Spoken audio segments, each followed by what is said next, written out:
Il a éliminé toute sa famille pour pouvoir refaire sa vie.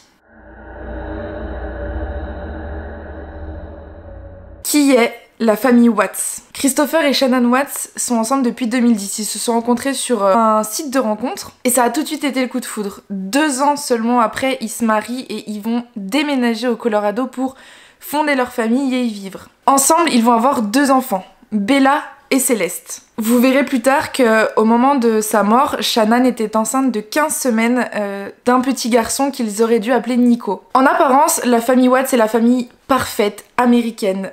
Elle travaille à la maison, elle vend des trucs sur internet si j'ai bien compris ce que c'était. Lui, il travaille dans une compagnie pétrolière dans laquelle il est très très respecté. Shannon, elle, de la maison, donc elle travaille sur internet, donc du coup elle va poster pas mal de vidéos sur les réseaux sociaux, notamment sur Facebook, où elle va raconter la plupart de leurs aventures, la plupart de leur vie, enfin on peut retrouver énormément de vidéos d'eux, mais cette vie parfaite est un peu utopique parce que depuis peu, Chris a une maîtresse. C'est une collègue de travail qu'il fréquente depuis peu.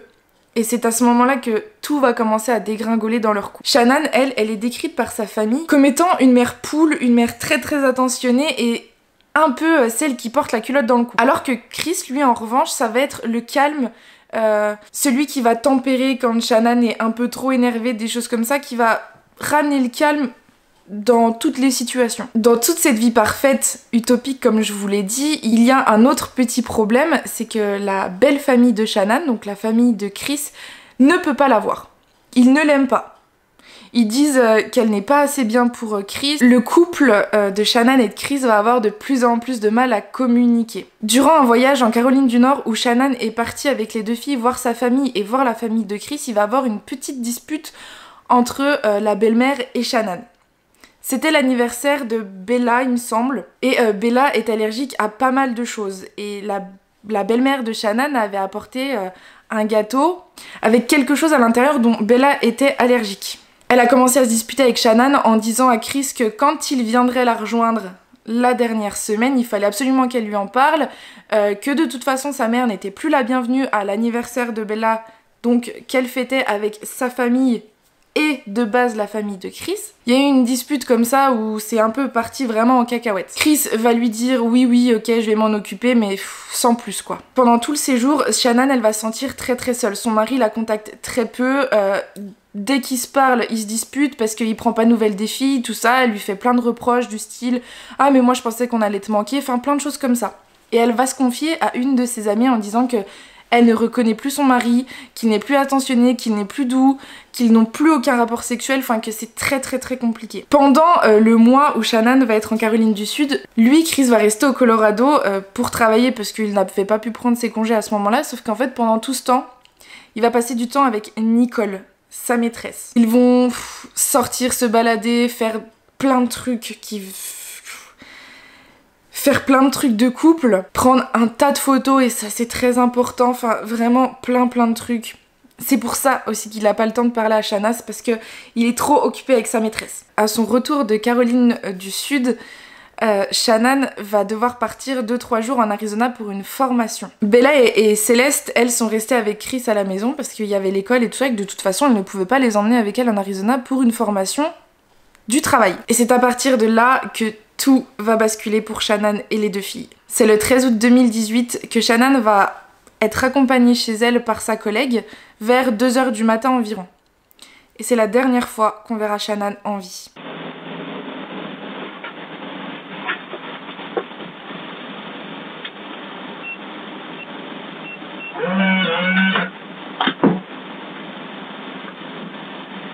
La caméra de surveillance va la filmer, donc on a la preuve qu'elle est bien rentrée chez elle. Et le lendemain, elle avait un rendez-vous très important, c'était à ce moment-là qu'elle devait voir de nouveau son bébé à l'échographie, tout ça, et Chris devait l'accompagner. Donc elle était très très très excitée, d'après sa collègue. Dans la matinée qui suit, du coup, donc toujours le 13, parce que c'était à 2h du matin, sa collègue va s'inquiéter de ne pas la voir arriver et d'avoir aucune nouvelle d'elle.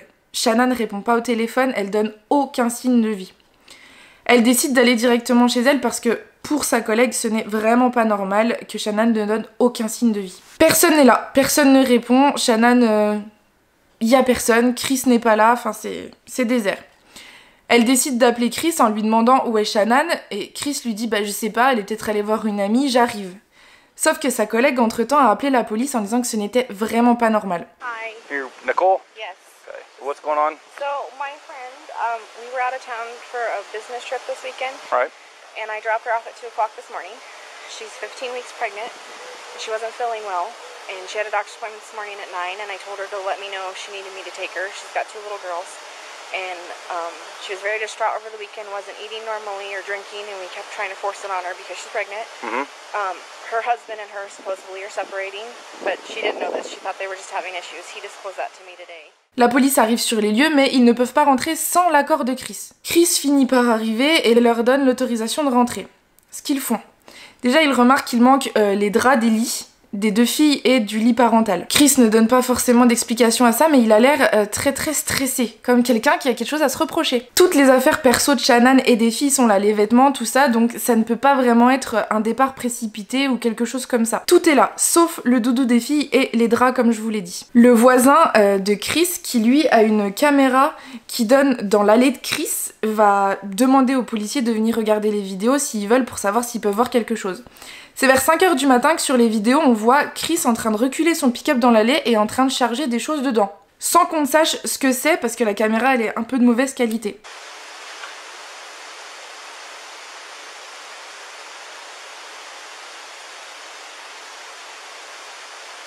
So as soon as it picks up motion, it'll like fail. Okay. I thought you. That was the start of the video? Yep. About 1:48 in the morning.